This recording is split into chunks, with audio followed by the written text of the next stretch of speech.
My name is Barbara Allen and welcome to another episode of Born to Win.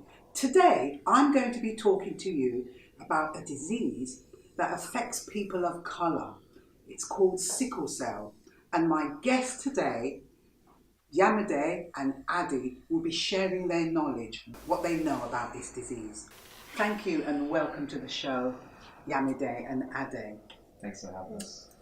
First of all, Yamide, what is sickle cell? Sickle cell disease is a common collective term given to a group of conditions, a group of inherited blood conditions that affect your hemoglobin in your blood.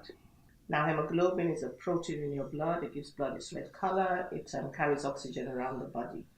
Now, people with sickle cell have a type of hemoglobin that causes the red blood cells, which are normally round. I forgot my props. I usually have props. I forgot to bring my props. Yeah, the blood cells are usually round, and when they go through your body giving up oxygen, they remain round. But people who have sickle cell have a type of hemoglobin they've inherited, which causes the red blood cells to change to a sickle banana shape, and when they give up the oxygen, and that then gets stuck within your blood vessels, causing a lot of pain, known as a crisis. Your audience might have heard of crisis. Mm-hmm. It causes anemia. Sickle cell anemia is a form of sickle cell, and it causes organ damage over time. So it's a very debilitating condition. So in one sentence, it's an inherited blood condition that causes pain, anemia, and organ damage. Why is it? Why do you think it affects people of colour mainly? That's a good question. It affects, I'm glad you added mainly, because it doesn't only affect people of color. We have to make that clear that it's not a black disease, but it's more prevalent in people who come from Africa, the Caribbean, Middle East, India, and the Mediterranean. Mm-hmm. And those places reflect the malarial belt, where malaria is prevalent. And it's thought that the gene for sickle cell, let's call it the sickle gene, it evolved to protect people from malaria, the gene known as the sickle gene, because genes do that. They mutate with time, from nature and all that. Mm-hmm. And people were partly protected if they carried one copy of the sickle cell gene. Now, to have the full-blown condition, you need 2 copies of that gene. Yeah. So if you're sickle cell anemia, you're known as SS. That's your genotype. Mm-hmm. If you only have one copy of the gene, you're known as AS. The A is the normal gene, the S is the sickle gene, and that's known as trait. A lot of people have heard of sickle cell trait, mm-hmm. but here we use carrier. A bit confusing, but they call it a carrier as well. Mm-hmm. So it was nature's way of protecting against malaria. So around that geographic area that had malaria, people with sickle cell trait survived more, and of course they procreated, with other people, and then who had the trait, and 2 people with the trait had a 25% chance of giving birth to a child with sickle cell. Right. Those are the odds. Right. 2 people that carriers of the trait, at every pregnancy there's a 25% chance they will have a child with sickle cell. Yeah. We're going to go into that a bit more. Yeah. How long have you been involved with sickle cell, and why? Why did you? She brought it to me now. Okay. My late dad had the trait, although I didn't find that out till when he had an operation. He was a doctor, but when you have the trait, you don't really know you have the trait. Mm-hmm. It's just there. Yeah. I started off with the sickle cells, not the society. I worked with sickle cell before. In the 80s, there was another organization in Hammersmith. And I think it was really because I wanted to do health-related things. I did chemistry. That's my background. I didn't do medicine like my dad. I did chemistry. But I wanted to still do things around health. And the fact that things like sickle cell, diabetes, there's certain conditions that are more prevalent in Black people. And I wanted to do that. And I wanted to network and raise awareness in our community. So that's basically why I went to the Sickle Cell Society, and previously the Sickle Cell Foundation in Hammersmith. Okay. I've been doing it ever since. How many people sort of have the condition? Well, in the worldwide, millions, and a lot in Africa, Nigeria. He would tell about that. Tell us more about it. But let's talk about the UK. In the UK, It's estimated that 13 to 15,000 people have the full-blown sickle cell condition, whereas around 380,000 carry one copy of the gene. I say estimate because it's only since 2008 that they actually started to a proper register, known as the National Hemoglobinopathy Register. And patients are encouraged to tell their clinicians that they want to be on that. It's not it's voluntary at the moment, yeah. So you can opt out, but it's better to opt in because then that makes the service providers know how many people are in a certain region and they can direct resources. So that's kind of the prevalence in England. We have about 13 to 15,000 people with the condition. Mainly in London, I must add. Mainly in London. Mainly in London, Wow. about 10,000, around 10,000 live in London. And do you think people know enough? Do you think NHS service? I know we were talking in the green room, but do you think they know enough about it? Sickle cell anemia. Awareness has improved, let me say that, quite a lot from the time when the society was founded in 79, with 40 years next year. Awareness has improved, but there's always scope for more improvement, not only just amongst the professionals, but even amongst the public, because I think both the public and the professionals have to work together to continue raising awareness. So, no, the answer is you can go in areas where people don't know about sickle cell. Right. And, we just need to continue raising that awareness, really. I mean, in 2000, around 2006, WHO actually had their meeting in Geneva, WHO, World Health Organization, where they sort of declared sickle cell the fourth public global concern behind HIV, malaria, and tuberculosis, and they encouraged people from member states to do a lot to raise awareness on a particular day, June 19. That day was declared World Sickle Cell Day, and the UN actually passed a resolution for that. So it's not just something that I am making up here. It's a UN declared day to raise awareness of sickle cell and put resources towards sickle cell. So every June 19th, people should be aware it's World Sickle Cell Day. Right. I'm going to bring you in here, Abby, because I know that you suffer with sickle cell anemia. Can you talk to us about how does it affect you? In many ways, living wise, going to school with friends, socializing with people, peers. It affects me in many ways, especially when it comes to when you're having a crisis, especially people don't understand why you're missing from classes for about 2 weeks or why you're not partying with your friends and stuff like that. And then a week, 2 weeks later, they'll see, where have you been? And I'll be like, I've just been looking after myself, And so it can affect you in so many ways, job-wise, education, family as well, so many ways. And is this because the pain is so excruciating that you have to be off work or not attend college? The pain is very excruciating that you can't even get out of your bed. Wow. That's how bad it is. So, and it doesn't give you any warning that's coming. It will just show up and say, "Hey, I'm here. Don't forget about me." Because you can go for months and you don't think about having a crisis, but when it does come, we'll let you know that. And everything just has to shut down. Shut down, and in that process, you have to have another 3 weeks to recuperate yourself back to normal. To get back to your normal. So how do you hold down a job and things like that? Well, because I know you went to university and completed a degree. Job wise, I've been losing so many jobs because managers don't seem to understand it. They just think I keep making up excuses and stuff like that, but they haven't actually really seen me in crisis to see. And employer don't really care about your health issue. They just want you to come to work. Absolutely. And since you can't give them that full commitment of working every single day, they will give it to somebody else that can fulfill that part. So there's a lack of understanding from employers.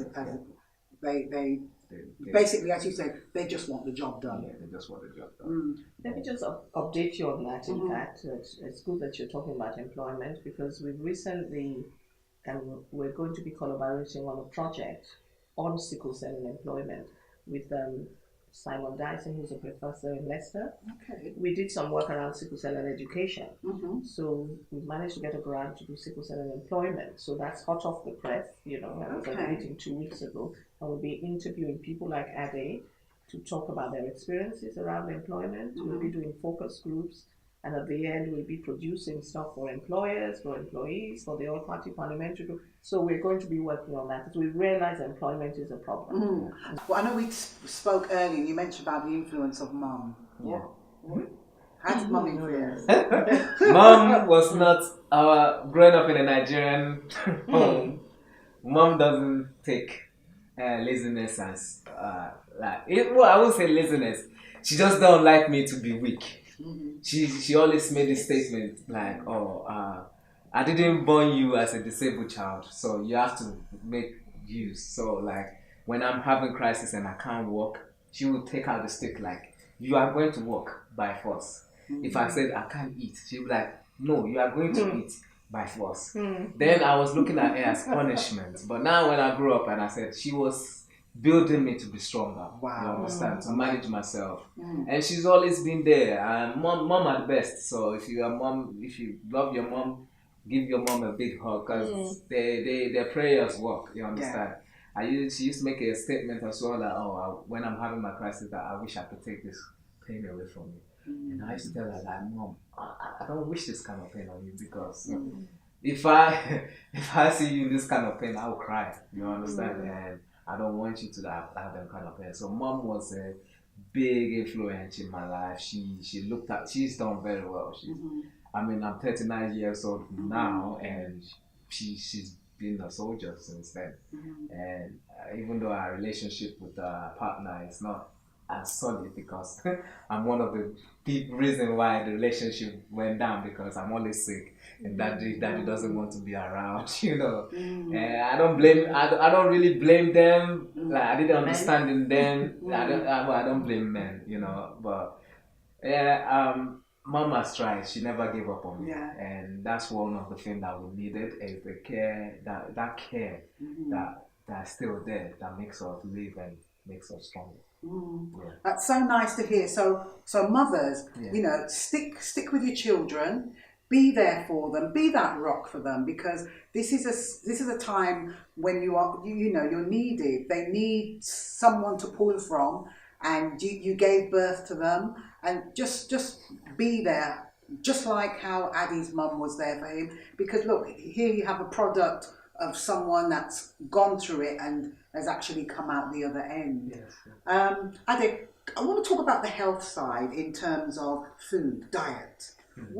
Is there a diet you have to eat or? The only diet that I follow is drink water. Okay. All the time. Make sure you always drink water. Just drink water, man. Because a lot of people say they want to drink juice. When I go to the shop and I look at the fridge, the first thing I take is water. I just make sure I'm very hydrated, and the water makes the system flow and also empty out your bowels if you have any bacteria and stuff like that. So just keep drinking water, and it's been helping me for a very long time. Food wise, I eat normal food. I want to bring you back into this. In terms of projects, I know you mentioned the employment. What other projects do you have? Of the society. Yeah. Okay. The society, most of our work really can be summed up under, say, about 4 titles. We take part in research, education, we give support, and lobbying. So most of our work can loosely come under those four titles. As far as support, our latest project was opening an office in South London, where we got funded it was big lottery funding, to do activities and workshops, educational workshops, and Abby has been to 1 or 2 activities with young people, children. They take them to Black Panther, the movie. They went to the society, took some children there, they took them go-karting. And the younger people as well, they've had workshops on self-management, Okay. all that sort of thing. So Yeah. it's an educational, it's a fun and also education Mm-hmm. workshop, and that happens in South London. So that's one of our key projects. It's called the South London Sickle Cell Link Project. Okay. We also have a lot to do with sickle cell screening. I mean, that's my major role in the society. There's an NHS sickle cell and thalassemia screening program in this country. It started really officially around 2000 as part of the NHS plan. Now, that project that we had was to raise awareness of the screening program, and we actually had a film called A Family Legacy. Okay. Yes, I'm going to read that for you. It was the project has ended now, but with that one, but it raised a lot of awareness of sickle cell, the myths around sickle cell, the screening program. Mm-hmm. They screen all pregnant women to see if they have the gene. If they're carriers, they then call the father to be to come and get tested. Mm-hmm. And if he's a carrier, then there's that 25% chance. Then so the couple is an at-risk couple. They're cancelled and told the odds of their child having sickle cell and what they want to do. They're given options. Mm-hmm. They're not told what to do. They're just given options to make Mm-hmm. an informed choice. Now that project has ended, but we've carried on with the screening program because there's a time frame for women to get tested, for the gene. They really want it by 10 weeks, Mm-hmm. so that they will call the father, and some will come, some won't come. As I did those, but I won't go on the men today. Yeah, but the number coming for that test, the men, if I don't want to use baby mother, but I would have to. Yeah, if the mother of their baby has the gene, they invite the men. Some are coming, more are coming now because the awareness is there. And some of the men take part in their children's lives when the child has sickle cell. Right. Yeah. Yeah, and that film is the story about that. Mm-hmm. So there's that main screening project. We also do, as I said, a lot of support. We have a helpline. We have helplines so people can phone up. If we don't know the answers, we'll signpost them to the right place. Mm-hmm. And all that sort of thing. All this information is All on the this website. is on our website, exactly. And There's a lot we're offering the Sickle Cell Society. Membership is free, so join up because it's not just us doing for you. You have to help us to help you. Yes. That's what I always tell. Yamide, what are the myths around sickle cell? Oh Lord, I can be here probably all day telling you about the myths because I think you mentioned about a curse. People thinking it's amazing that people still think if you curse somebody, they can actually get a condition or disease. If you curse them in pregnancy, they will end up with a child. These are things that people actually believe. And I once asked a friend in Ghana to write, because she works within sickle cell, to send me a list of some of the beliefs in Ghana, which you have in Nigeria, you have in Sierra Leone. And people travel with some of those myths, in the Caribbean, they have those myths as well about Obia man doing this, that, and what have we. An example, sometimes talk about the Obanji child, Abiku, in Nigeria. They used to, even in Ghana, they used to leave children who had sickle cell, I think they were a cursed child, and used to mark them. When you say leave them where? By the river. This is something my friend wrote to me and said that sometimes people abandon children because they were getting sick all the time. In fact, one of my Nigerian contacts, he said to me that his dad always used to say that he got sick during pay. Why did he get sick during his payday? To spend so that the dad would spend all the money in hospital. That's there's there's a taboo. There's a taboo around it, and it's because I think people, because it's genetic, and I think a lot of it also has to and stigma. The stigma comes from parents thinking they passed on something bad. Right. So there's a shame around. There's a shame. There's some men. I used to do a lot of stuff in barbershops, awareness around barbershops with this film. And there's some men who will not think that they passed anything bad to their child. Yeah. One actually said to me, I'm not sickle cell trait, I go to the gym. Look at my muscles. Seriously, these are things, And I said, what do your muscles have to do with your genetics? But this is, it's lack of education around it. And because of blood as well, people equate it with HIV as well. Right, so it's seen as... a blood condition. Oh, you can't tell them you have a blood condition, they'll start thinking it's HIV. Yeah. So please, we have to get away from that. In the church, let me give you another example. There was a boy having blood transfusions who had sickle cell, because that's one of the ways they manage it. You have regular blood transfusion to change those sickle cells to round cells. But the mom did not tell the boy he had sickle cell. And when the nurse, this was one of the nurses said to me, she asked that parent, why have you not told the child? Well, if I tell him, he'll go to the church and tell all the people in the church that I have a child with sickle cell.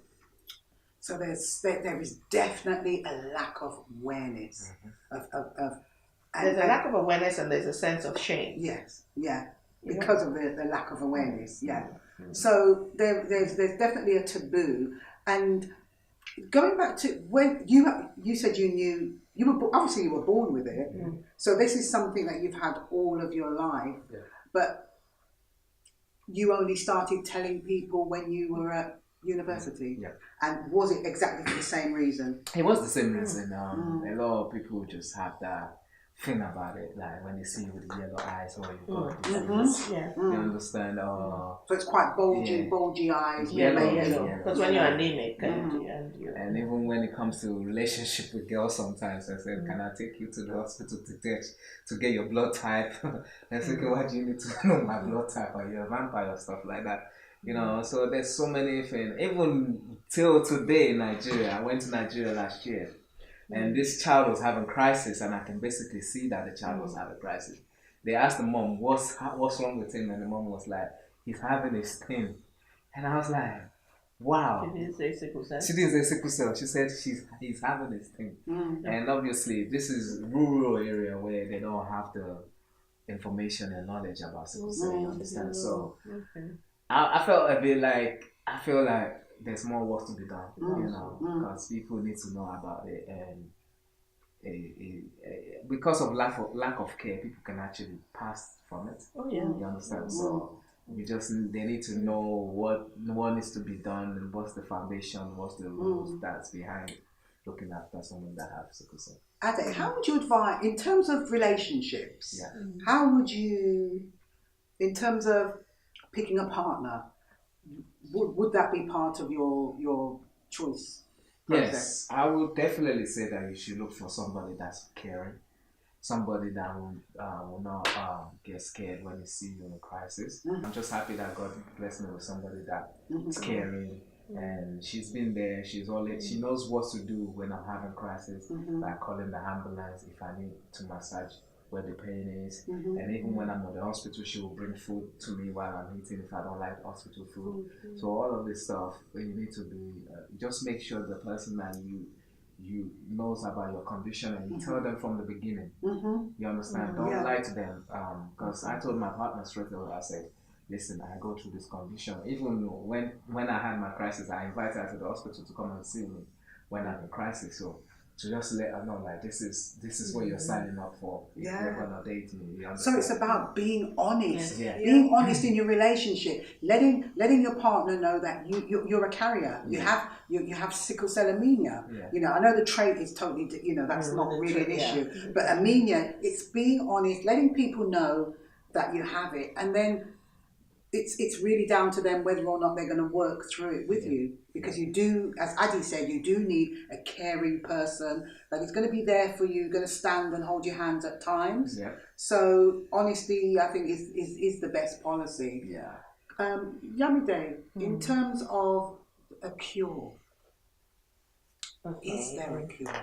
There's a cure, but let me just pick up quickly on something you said, as Adi is talking about the full-blown condition, and the trait can be an issue when you're thinking of reproduction. As I mentioned, it's always good to know whether you're a carrier, so that if you have a child with another carrier, it's not a surprise if you have a child with sickle cell. Right. So it's very good for you to know whether you're a carrier, and that's partly why the screening program is around. But the screening program only screens antenatally, i.e. when the woman is pregnant. That's when the screening program kicks in. But that does not mean you have to wait till you're pregnant, especially if you have other family who probably have the condition.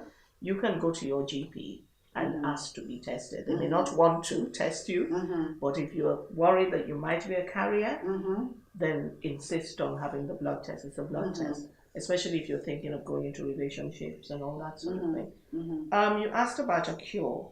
Yes, there is a cure, but it's not a universal cure. The cure is called bone marrow transplant or stem cell transplant, one and the same, where they basically change your bone marrow. Your bone marrow is the squashy bit in your bone. If you cut a chicken bone, you see squashy thing.